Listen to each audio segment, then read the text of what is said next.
বন্ধু মনে রাখো ভাইয়া, একটা কথা শক্ত কই, রাগ হইও না প্রিয় ছেলে বাপ।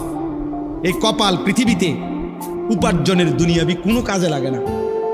এই হাত পাও এগুলা মানুষের অঙ্গ প্রত্যঙ্গ কাজে লাগে বিভিন্ন উপার্জনের কামে। এই কপাল এটা দুনিয়াবি কোনো কামে লাগে না।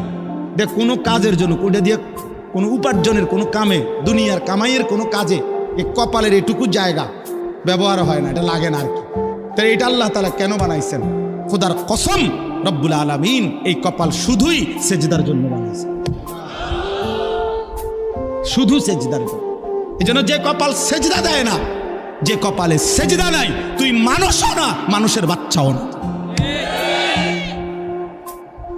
ইনসানের কোনো কাতারে সে পড়ে না, সে কোনো মানুষের কাতারে পড়ে না। ইনসানের কোনো কাতারে পড়ে না যার কপালে সেজদা, কারণ কপাল বানা